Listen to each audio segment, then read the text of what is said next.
नमस्कार दोस्तों, स्वागत है आपका फिर से एक नई वीडियो। तो देखिए दोस्तों, इस वीडियो में आपको जानकारी मिलेगी दोस्तों, जो पितृ थे, ब्रह्मदेव के पुत्र थे दोस्तों, उनको पितृ कहा जाता है। उनकी 3 पुत्रियां थी दोस्तों, मैना, धन्या और कलावती। इनको दोस्तों श्राप दिया था ऋषिगणों ने। वह श्राप के कारण ही दोस्तों उनका जन्म पृथ्वी पर हुआ था दोस्तों, और उनका विवाह मनुष्यों के साथ हुआ था दोस्तों। यह जानकारी दोस्तों आपको इस वीडियो में मिलेगी दोस्तों, और यह जानकारी आपको मैं सत्य दूंगा दोस्तों। जो महाशिव पुराण कथा बताइए उसके हिसाब से ही मैं आपको दोस्तों यह जानकारी दूंगा दोस्तों। तो देखिए दोस्तों, आपको क्या करना है दोस्तों कि आपको अगर वीडियो अच्छा लगे तो वीडियो को एक लाइक, और ऐसी ही जानकारी के लिए दोस्तों इस चैनल को सब्सक्राइब अवश्य कर लें दोस्तों। चलिए दोस्तों, वीडियो स्टार्ट करते हैं। तो देखिए दोस्तों, क्या घटना घटी। देखिए दोस्तों, ब्रह्मदेव के पुत्र प्रजापति दक्ष, उनकी पुत्रियां 60 बताई जाती हैं दोस्तों। उनकी 60 पुत्रियां थी। उनमें से एक पुत्री थी दोस्तों स्वधा। वह स्वधा का विवाह पितरों के साथ कर दिया गया था दोस्तों। वह स्वधा की पुत्रियां थी दोस्तों मैना, धन्या और कलावती। यह 3 स्वधा की पुत्रियां थी दोस्तों, जो पितरों की कन्या कही जाती हैं। तो सबसे बड़ी पुत्री थी दोस्तों मैना, और मंझली पुत्री थी धन्या, और सबसे छोटी कही जाती है दोस्तों कलावती। यह 3 पुत्रियां थी पितरों की। एक समय दोस्तों यह तीनों कन्याएं मैना, धन्या और कलावती भगवान विष्णु के धाम सूर्यदीप में उनके दर्शन के लिए गई थी दोस्तों। वहाँ पर अन्य समाज भी एकत्रित था दोस्तों। तो वहाँ पर वह विष्णु भगवान के दर्शन के लिए गए दोस्तों, और उन्होंने वहाँ पर उनके दर्शन किए और वहीं पर विराजमान हुई दोस्तों। इसके बाद दोस्तों वहाँ पर ब्रह्मा जी के पुत्र शनकादि आदि मुनि ऋषिगण पधारे दोस्तों, और वहाँ पर सभी जो जितने भी वहाँ पर सज्जन थे दोस्तों, सभी ने उनको प्रणाम किया, आदर सत्कार किया, और उन्होंने भगवान विष्णु को प्रणाम किया, और वह वहाँ पर विराजमान हो गए।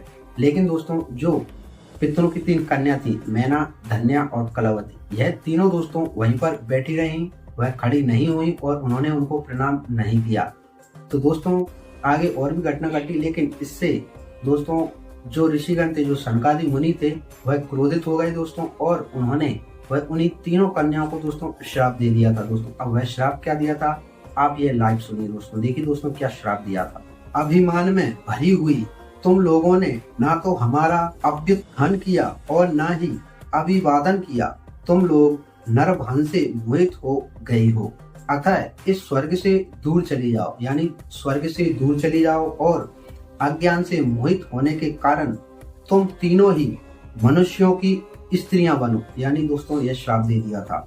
इस प्रकार तुम लोग अपने कर्म के प्रभाव से इस प्रकार का फल प्राप्त करोगे। यानी दोस्तों तुम स्वर्ग से दूर चले जाओ, पृथ्वी लोग स्वर्ग छोड़ दो, और स्वर्ग छोड़ने के बाद तुम्हारा विवाह मनुष्यों के साथ होगा। यानी जो देवी देवता हैं उनके साथ नहीं, तुम्हारा विवाह मनुष्यों के साथ होगा। यह श्राप दे दिया जाएगा दोस्तों। इसके बाद दोस्तों वह तीनों कन्याएं अपनी भूल पे पछताई दोस्तों, और पश्चाताप किया। इसके बाद दोस्तों उन्होंने ऋषिगणों से क्षमा याचना की दोस्तों, क्षमा प्रार्थना मांगी।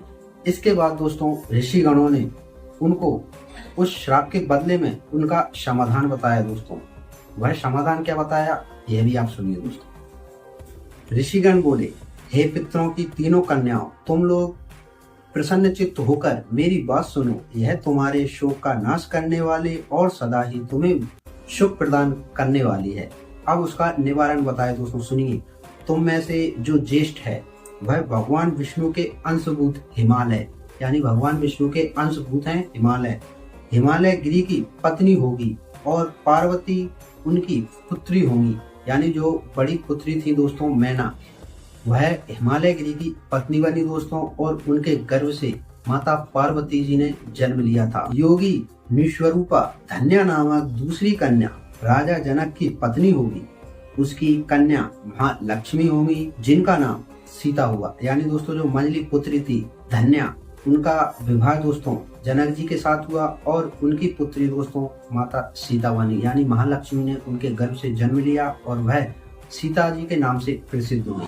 और दोस्तों सबसे छोटी कन्या कलावती वैश्य वृषभान की पत्नी होंगी, जिनकी पुत्री के रूप में द्वापर के अंत में राधा जी प्रकट होंगी। यानी दोस्तों जो सबसे छोटी पुत्री थी कलावती, वह वृषभान जी की पत्नी बनी दोस्तों, और उनके गर्भ से दोस्तों राधा जी ने जन्म लिया था। तो यह कथा थी दोस्तों, यह घटना घटी थी। यह श्राप दिया गया था दोस्तों पितरों की 3 मानस पुत्रियों को, मैना, धन्या और कलावती, यह पितरों की 3 मानस पुत्रियां थी दोस्तों। इनको यह श्राप मिला था और इस कारण से दोस्तों उनके पूर्व जन्म का यह वृतांत है दोस्तों। और दोस्तों आपके मन में कोई अन्य क्वेश्चन भी हो दोस्तों तो आप कमेंट में अवश्य पूछिए, मैं उसकी जानकारी आपको अवश्य दूंगा दोस्तों। और अगर आपको यह वीडियो अच्छी लगी हो दोस्तों तो इस वीडियो को एक लाइक और ऐसी ही जानकारी के लिए दोस्तों मेरे इस चैनल सब्सक्राइब अवश्य कर लें। तो चलिए दोस्तों मिलते हैं नेक्स्ट वीडियो में किसी और नई जानकारी के साथ, तब तक के लिए जय श्री राम।